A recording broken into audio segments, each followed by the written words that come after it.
going on, everybody? Thank you for tuning in today.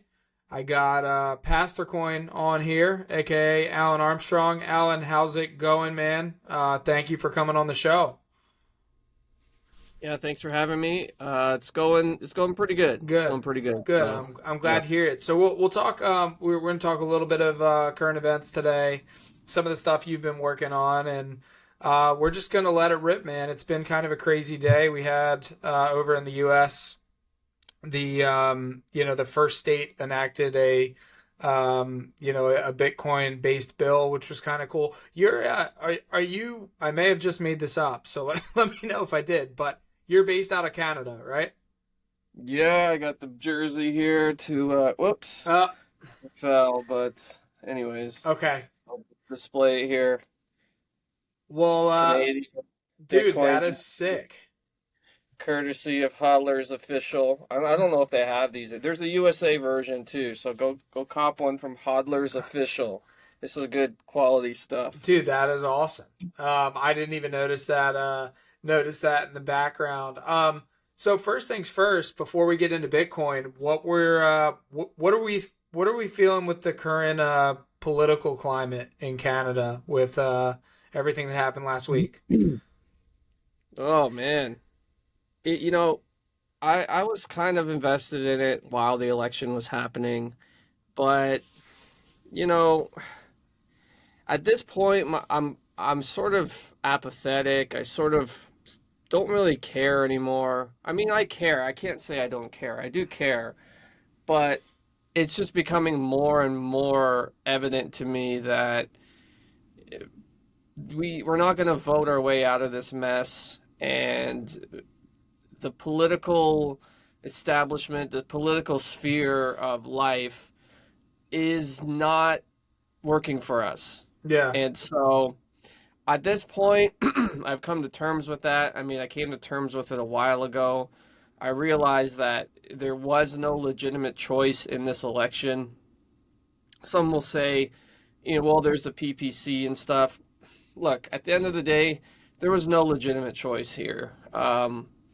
Nobody's a Bitcoiner. I guess some said Pierre Poilievre Y- was a Bitcoiner, but he kind of stopped talking about it once the libs ripped him during the bear market. So that kind of left a bad taste in my mouth because he kind of threw us under the bus, if you will. So yeah, at this point, I'm just like, whatever. I'm just gonna preach Christ, stack Sats, let the chips fall where they may. No, I dig it. So you weren't a fan of.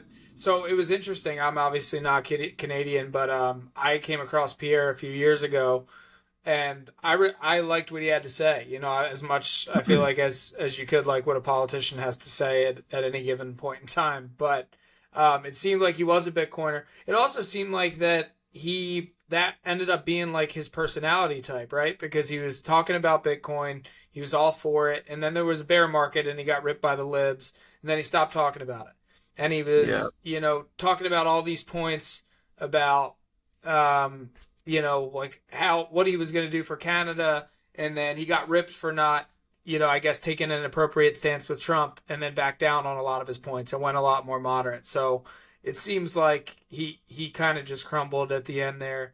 What are you seeing? Because I see only what I see from the internet, and what I hear in Canada going on is a lot of like debanking.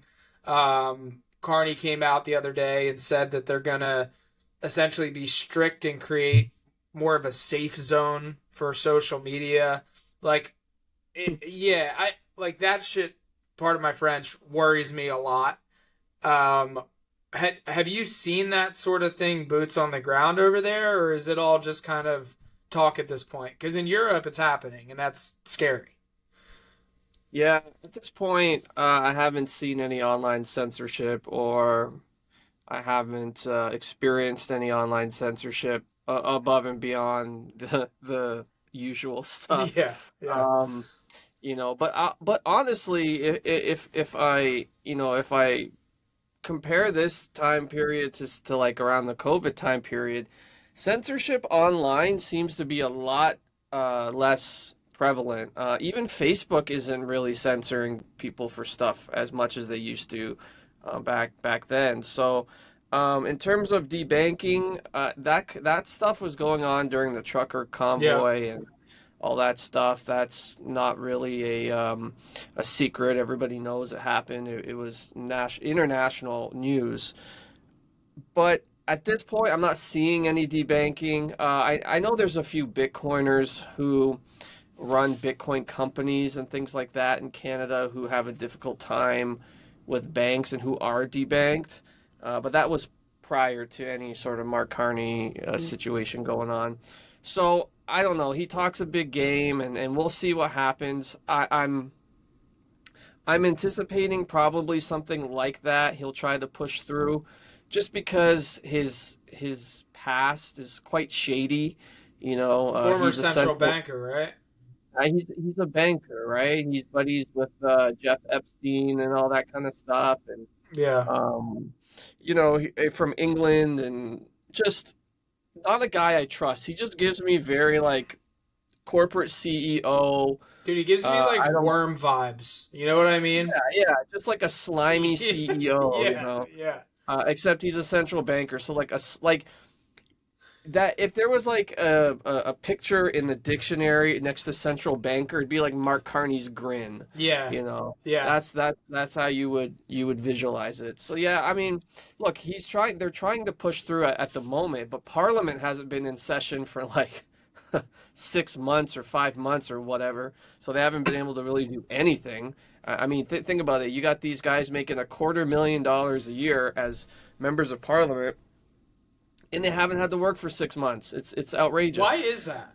I don't Well, understand the Canadian systems. That's why I'm asking. they they did it they did it all legally, but I mean it was shady. So Trudeau was plummeting in the polls. He had no hope of winning anything. And so right at the last second they sort of pulled the plug on him, and then so the Liberal Party was the party in power. They had the most seats. And so they pulled him from the leadership of the party. And then they in Canada you could do a thing called proroguing Parliament. And so basically that means just pausing it, but you need to have a reason to do it. You can't just randomly pause, right? So the reason they cited was so that the Liberal government could choose the new leader, Got it. Got it. you know. And so they paused Parliament so they could go through the process to elect the new leader. Then they did, Mark Carney. And then they continued proroguing because they called an election. And so it's just been this one thing after another. Did they? So that Um. So was it? Is it like a situation where, uh, Carney? Like, do you guys have like primaries or anything like that, or no? Yeah, so they did basically the equivalent of a primary And for the people Liberal voted, Party. and people But voted for Carney, or the reps voted for yeah, Carney. no, no. So if you have a Liberal Party membership, you could have voted Okay. in that choice. I wasn't But here's sure. here's the thing: in Canada, he was elected as leader of the party, which automatically made him prime minister. So nobody voted for this guy to be prime minister initially, and then they called the election, and then they voted for him. Got it. Got it. So, But you could literally be prime minister and not get voted by anybody because, if the yeah. party just chooses you, then Well, that's yeah. It's interesting. I didn't. Um. I wasn't sure. I guess if they did the same thing that like what they tried to do with Kamala Harris here, which was like Biden steps down and then all of a sudden they just prop Kamala up. They don't do any primaries. Like that was crazy, right? Like nobody voted for Kamala, and then they tried to run her in an election, which is why she got smoked. Um, yeah, so yeah, it's interesting, man. I always like hearing the political climates in other places, and like you said, though, I think ultimately, um, not nothing changes the system. We're not voting our way out of this. The only way out of it, which I think a lot of us kind of think at this point, at least in the physical world, not spiritual or otherwise, but in the physical world, is going to be Bitcoin kind of getting into the ethos of politics and things of that nature. What so you mentioned too, like the social media sites and everything kind of swinging this way, or I guess swinging away from censorship. Why do you think that is? I have my own opinions, but have you thought about that at all? One is the Trump effect, I think. It all kind of seemed to swing over once he got elected. But another reason is just because it's bad business policy. Censorship is not good business policy. I think the majority of people aren't for it, or if they are for it, they're for it in a limited way, not in a super hardcore totalitarian way. So I think it's just a shifting of the political climate. We swung hard left, and now we're swinging to the other side. And it's just this pendulum that keeps going back and forth, back and forth. Although I think even the swing to the right now is still more left than, say, it was like 20 years ago. Yeah, I would agree with that. I think the only thing that I would add is I think that Elon buying Twitter kind of forced that move quicker. Yeah. Because the issue we had with all these other companies is like, yeah, you're right, censorship is bad business unless it's a monopoly. You know what I mean? And when Facebook and Twitter and YouTube and all of these sites, even I mean Spotify at one point was they were trying to get Rogan off of it, censoring him there. But like when all of those things are doing the same thing because they're scared of the government, then nope, there's no place you can go for pro, or anti censorship policy. So I think Rumble had a small issue to do with that, but I think that's when it really shifted is when Elon kind of bought Twitter. But I want to get into kind of your story. We kind of talked about it a little bit in the beginning, but you've written two books, and obviously I would imagine you're the pastor of a church. Yeah. Okay, got it. So take us through kind of your story, your journey a little bit. How long you been a pastor for? When did you get into Bitcoin? What was kind of the thing that did it for you? Oh, yeah. So I went to Bible college and did that whole thing and got my diploma and stuff, and then felt the call to start a church. Well, I shouldn't say felt a call. I didn't feel a call. It was more so, it was the call to ministry was confirmed in different various ways.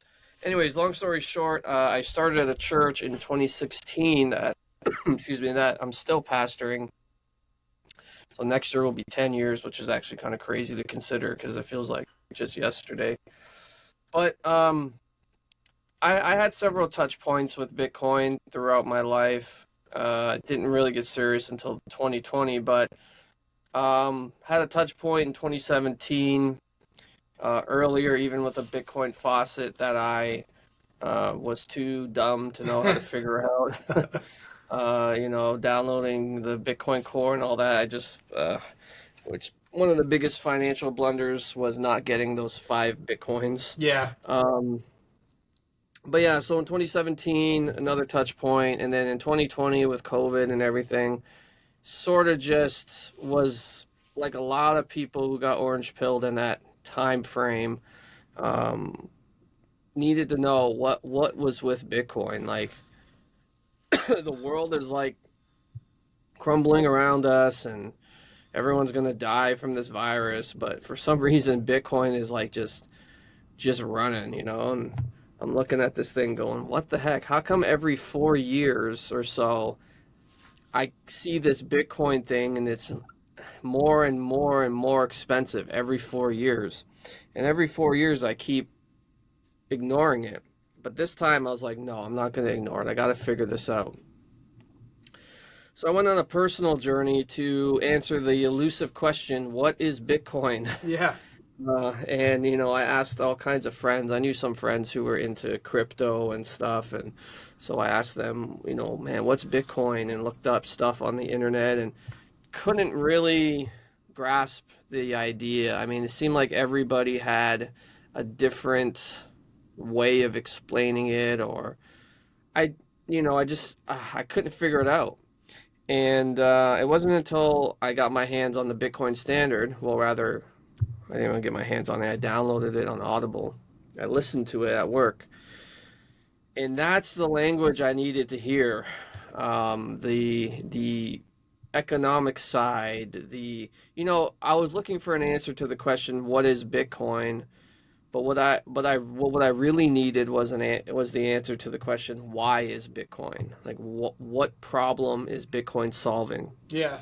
And that takes you even further to the real question of what is money. You know what I mean? Exactly.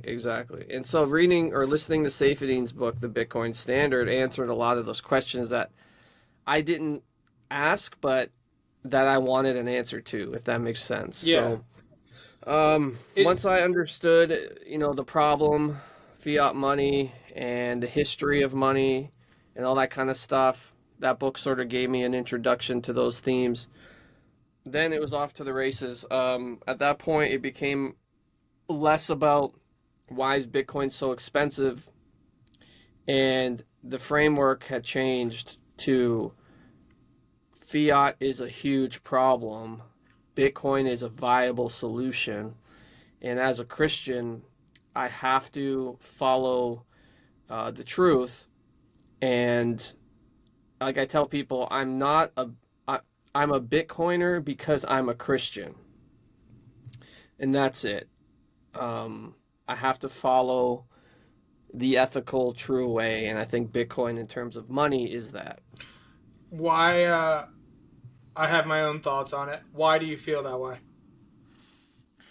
Well, um, I had been a Christian for many years before studying Bitcoin, and so I had a sort of framework for understanding objective truth and reality and that kind of stuff. So I already presupposed all those things in my worldview. And so when Bitcoin came on my radar, it was almost just like I had this, um, like those kids' toys with the pegs and the holes and the different shapes. Yeah, yeah, yeah. It's like I had this thing in front of me, and the circle fit, and the square fit, and the triangle fit, and I had an octagon that was just empty.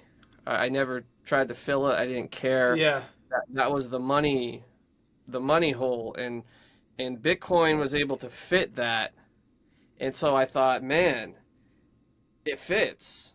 I didn't realize I needed something to fit Yeah. in that shape, but here it is. It's Bitcoin. It aligns with the biblical testimony about money and ethics and things like that, and it's broader than that, but just in simple terms, it fit the biblical truth. And so it wasn't so much like, wow, truth exists. It was, oh, I didn't know this was necessarily a problem. Bitcoin helped me to see a new thing that I was maybe blinded to, and it just so happened to fit. Because here's the thing: all truth is God's truth, and so if anything is true and good in the world, it should theoretically fit with a biblical worldview, because that is God's Yeah. worldview, and so it did fit, and it was like, Got it. So essentially okay, here we go. you're saying like, okay, I have my biblical truth for my relationships. I have my biblical truth for my friendships. I have my biblical truth for my relationship with God. And then this was just like an addition onto that of like, here's the biblical truth for money, which is why it fits so seamless with whatever, with your worldview. Yeah. Which is Exactly. which is crazy, man. I had Brian DeMint on the show a few weeks back, and we were talking about kind of this journey that I was going through with Bitcoin, but also in my relationship with God at the same time. And I was saying to him that I felt like my pessimistic worldview that I always grew up in the church, right? But I had this pessimistic worldview that I had developed from being out and away from not even the church, but out and away from God for so long that it really, like, when I found Bitcoin, we always say like Bitcoin kind of seeps into other areas, and like without knowing, maybe it'll seep into politics and change, how politics is operating. What it Hmm. did for me was like it seeped in, and I kind of got that mindset of like self sovereignty and self responsibility, but it also kind of like eliminated my pessimism and kind of made me yearn for like wait, why did I lose this to begin with? Like, as far as like my relationship with God, why did I Hmm. ever turn my back on this to begin with? Right. And so it was unique, man. It's something that I'm forever grateful for. And I think it happened for a reason. But, that was kind of the thing that got me actually back into the church, which I think I've seen you kind of tweet about a little bit, is like there's a lot of people that come to Bitcoin and then end up being Christian because of it. Yeah, it's I used to call it a strange phenomenon, but it's not that strange once you dig a little deeper and ask around and see why this is happening with people. Because, I came to Bitcoin as a Christian, so it wasn't really like Christianity wasn't really a thing that Bitcoin led me to. It was like, Yeah, what I you mean? had It the was like, oh, church. Yeah, I believe in God, I believe Christ, and all that kind of stuff, and Bitcoin just fit that worldview. So it was like, okay, here we go. But then when I got on Twitter and started tweeting about this stuff, and I didn't know what would happen. I never set out to write a book or do anything like this. It just sort of happened. But then people started, commenting and messaging me, being like, "Yeah, man, like I just got baptized, and Bitcoin was sort of the the the the rabbit the hole that catalyst. Yeah, the catalyst, however you want to put it." And I'm like, "Really, Bitcoin, huh?" That's kind of weird because it's not like in all my years in Christianity and doing evangelism and stuff, I've never heard one testimony of someone being like, "Yo, I studied economics and man, I'm a Christian now." I'm just like, really? Okay, well, that's I mean, that's good. I'm glad you're a Christian, but that's an interesting path that got you there. But then Bitcoin is even crazier. And I'm telling people in the church now who are outside of the sort of Bitcoin world that Bitcoiners are, in my opinion, the hidden harvest. I use the illustration of like a forest. It's like you have a harvest field and you're tilling the field, you're sowing the seed, you're doing the work to get a harvest. And then there's like a forest at the end of your harvest, and nobody ever goes into that forest. But one day, someone like me happened to go into that forest and walk for a bit, and on the other end, there's another harvest field, and it's huge and it's ripe for the picking. Where did it come from? I don't know, but it's there, and those are the Bitcoiners. yeah, They're just sort of there, hidden, past this forest where Christians are too afraid to venture to. The forest of economics, the forest of economic history. We don't go in there because it's icky and worldly, or so we yeah, think. But if you happen to venture through there, you'll discover, oh, it's not that icky, it's not that worldly, and actually God is there, and He has something to say about it. And on the other end, there's this ripe, ripe field for the harvest. yeah. That's awesome, man. I'm actually glad to hear that because I'm going through this and I'm like, this is so strange. I wonder if, you always think you're like the only one that's like thinking that way, but clearly you've seen, you know, many testimonials of it. So I want to get into your books that you wrote, Bitcoin and the Bible, and then um, we'll start with that one, and then I want to know about the other one because I wasn't even aware of it, until we Mhm. started started hopping on here. What was the thesis behind Bitcoin and the Bible? Why did you write it? Who did you target it for? That sort of thing. So when I started, when you first get into Bitcoin, it's like fresh and new and exciting. You want to tell everyone about it and that kind of stuff. So that happened with me, and I was doing the podcasting and listening to all the podcasts and watching all the videos and reading all the books and listening to all the audiobooks, and I was just steeped in Bitcoin. I wanted to learn as much as I could, as fast as I could. And as I was doing that, I was talking with other people in my city, other Christians and stuff like that, and discovered that they have questions too. And so I did a seminar and decided later to take that seminar text and to turn it into a book, which became the Bible and Bitcoin. So the idea was just to have a short, except like I have a copy here. Yep. This is the hardcover, but anyways, it's short. It's not like overwhelming. I want to have a short, accessible book targeted for Christians. And really, I guess the reason I put this out was because or maybe I'll say it this way: the goal of putting this book out was to make it the book I wish I had in the beginning. Got You it. know, I went and I talked to so many people about Bitcoin and was so confused. I wish I had something like this in the beginning that I could have read that spoke my language, that helped me understand from a Christian perspective. So that's really the reason I wrote the book, was so Christians could have this tool that they can not only read and learn from, but also give out to other Christians who might be curious. No, I love it. I love the idea of writing a book for you, right? Because you're like essentially, or for the person that's like you on that journey. Because who better to talk about it than somebody that's been through it? You know what I mean? Right, right. So I love that concept. I was gonna ask you. I just had something and I forgot it. So maybe I will get back to it and remember it in a second. But what was the second book that you wrote? The second book I wrote is called Render to God, Christ, Dominion, and Human Taxation. And this one is a bit longer, but not that much longer. And it's about pretty much what the book title is. It's about taxes Got it. and what the Bible says about taxes and how we can think about taxes and the framework we can, that biblical framework for understanding taxation. How does the Bible talk about taxes? What is the biblical framework for it? You have to buy the book. I'm not kidding.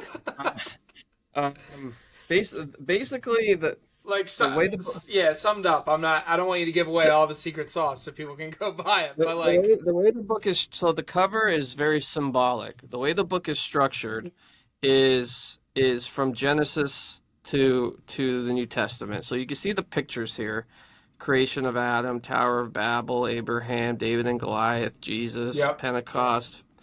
So we're going through. So the book goes through basically the whole Bible and traces this theme of humans forsaking God as king, and the consequences of what happens when humanity forsakes God as king and chooses a human king to rule over them, or in some cases, even demonic spirits to rule over them.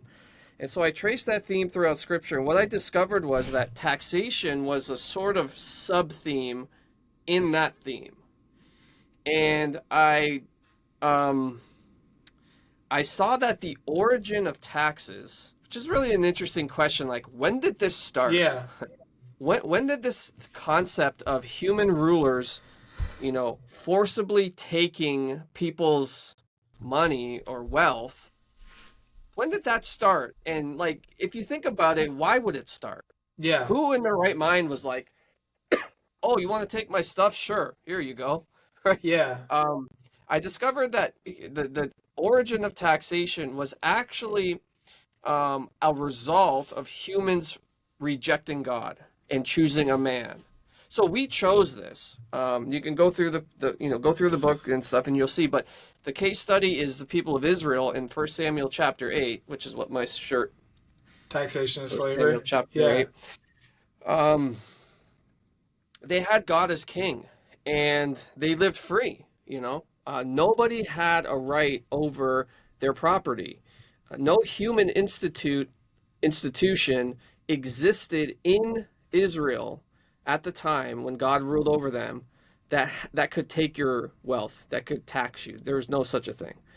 Um, and so the people of Israel told the prophet Samuel, "Hey, we want to have a king like the other nations." And he said, "Are you sure about that?" Because God told to Samuel, he said, "Tell the people, if I give them a human king, he's going to tax them, yeah. and they will be his slave." So basically, that's the idea. Humans reject God as king, therefore they put man in that spot. The man is corrupt and taxes them. Got it. I love the idea of. I always like to like. I'm gonna see if I can explain this concisely. It's late. It's 9:30 on the East Coast. I'm gonna see. I'm gonna do my best here. I love the idea of relating these things also to like their physical consequences nowadays. So like in those days, right? What we know now from taxation and inflation, which is the same thing, right? Hmm. Is that what happens is these human kings or government, which has now been replaced by a government, right? The old school kings are now just a government with a different name. What happens is they get too big, right? And then they inflict more slavery on the population as a whole. And then what happens after is what you were talking about, which is all of these like collapses in society, right? And it happens in the biblical terms, but I think when we relate that to nowadays, it's the same thing that what we've it's the same thing we've seen every couple hundred years for the last Yeah. couple thousand years of civilization is you give too much power to a centralized authority that is of this world, right? Not God. And you inevitably see the backlash, whatever it is, 50, 75, 100 years from that point, because they continue to, they continue to get the funds. They continue to manipulate the world around them to the way that it wants to be. And it's manipulated in a wicked way, which hurts a ton of people, which causes these collapses. That's such an interesting concept for a book, man. I'm gonna check that out. That's a great, absolutely great concept. So I wanted to ask you too, when you got into the first book, did you include any sort of like technical aspects of Bitcoin to that? Was it all just the philosophical avenue? There's a bit of technical stuff. It's very elementary, very introductory, but I wanted to tie the philosophical with the technical. You got they kind of overlap anyways. Yeah, But the chapter on Bitcoin explains in the simplest terms I could, the basic principles of Bitcoin and why they align with the Bible. So like, the hard money, yeah, scarcity, the, difficulty adjustment and mining and all that kind of stuff. got it. Well, do you have like the reason I was where I'm kind of going with that is the current kind of debacle we have on Bitcoin Twitter is the Bitcoin core developers and versus people who want to run knots or not upgrade the software. Is that something that you have any understanding of, or is it something that you're just kind of looking for viewpoints on both sides? Um, my take is simple, like just keep Bitcoin for financial purposes. Yeah, That's it. No JPEGs, nothing else. Doesn't need that stuff. yeah. No, I agree. That's been pretty much my take. And you know, obviously, there's been a lot of people on both sides. I'm very open about not being technically. I look. I'm not a developer. I don't. I barely figure out how to work Riverside for the Yeah. podcast. So, I stay out of that stuff. But I wasn't sure if you had any kind of opinions on it. So so you've been running the church. Do you guys accept like Bitcoin at the church? Yeah, we accept Bitcoin. We hold Bitcoin. Um, Not many people give in Bitcoin, but some do. Yeah. And so, yeah. Have you guys been holding it long enough to like be able to do anything super cool as far as like missionary trips or anything like that based off of it, or is it a long term kind of It's a play? long term. It's a long term play. We haven't touched it. We're in the green, but yeah, it's a long term play. No, that's Yeah. awesome, man. So what book came out first that you wrote? Was it So the Bible and Bible and Bitcoin Bitcoin was one, and then was two. got it, got it. No, that's awesome, man. The other thing I guess I was gonna bring up is I'm curious to your opinion on, or again, if you even follow it because you're in Canada. We saw New Hampshire legalize, or sign into act a Bitcoin reserve bill today. What's your opinion on nation state adoption with Bitcoin in general, whether it's state, nation state? do you like it? Are you opposed to it, or how do you see it playing out? Um, I mean, I whether I like it or not, I don't think is important. I think my opinion is it's inevitable. I think it's just part of the next stages of Bitcoin's development. Um, First it started with the cypherpunks, and it just grows and grows and grows. Eventually, we'll get to a point where central banks will want to hold it and stuff like that. So I think this nation state, Wall Street, this stuff is just the natural development of Bitcoin. And whether we like it or not, I mean, it's happening and it's going to keep happening. No, I agree with you there, man. I think it's a symptom of winning, right? That's why people Yeah. are looking at it, and and kind of, you know, seeing it happen, right? They wouldn't be interested in this if it wasn't winning. I wanted to, so I saw a tweet. I'm trying to pull it up right now. There's two tweets that I saw that I wanted to ask you about. Uh, One was referring to you. Are you the pastor that Lawrence Leopard talks about in the big print? Yeah. You are. Okay. What is your exact quote that he quoted in there? Do you remember it? Because I heard him talk about it. Oh, Something I don't, about, oh man, I don't it was remember. something about easy money being for the wicked, or something Yeah, along yeah. those lines. But I saw that tweet the other day, and I was like, I wonder if there's any validity to this. I literally made, it's like one sentence in my notes app. It was like, ask Pastor if that was actually a true tweet, or Yeah. No, that's me. okay. Yeah, I met him in Montreal, and he bought my book and was like, he messaged me before the book was out, obviously, and he's like, "Hey, can I quote you in my new book?" I'm like, why not? Yeah. Go for it." I didn't know it would be so big, right? No, I mean, So, he blew up overnight with that book. yeah, yeah. That's So I was incredible, like, though, cool, dude. man. Yeah. I had no idea. It's kind of weird he even asked me, but he did, and I Yeah. was like, What? imagine I said no, that would have been dumb. Yeah, right. No, you can't quote me in your book that's going to sell millions of copies. Yeah. No, that's crazy, dude. I that was just like a personal thing that I wanted to go through with you. And then so one other thing, and this is something I saw today. So you turned down COVID relief funding when COVID was going through it. I would imagine the church was struggling at some points during that because everything was kind of locked down, especially in Canada. What was your reason for turning it down? I mean, the government's giving it away, and I'm not saying it was right or wrong. I just want to hear Yeah. your thought process on it. I didn't trust it. I didn't trust it.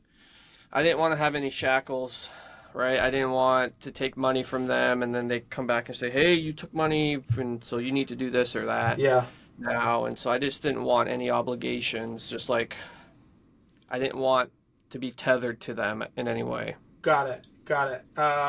Yeah, I mean, it makes sense. Did it come out that there were any other obligations after that? I get not wanting to owe the government a handout, but Um, Not officially, but there were. did you guys have trouble keeping the doors open during COVID, or what? Like, Oh yeah, like well, we rented a spot and we got evicted and had to meet in the park and find new buildings all the time. It was a mess. really, Yeah, it was really hard to stay open. For most of the time, we were outside because we just had nowhere to go. really? Yeah. That's insane.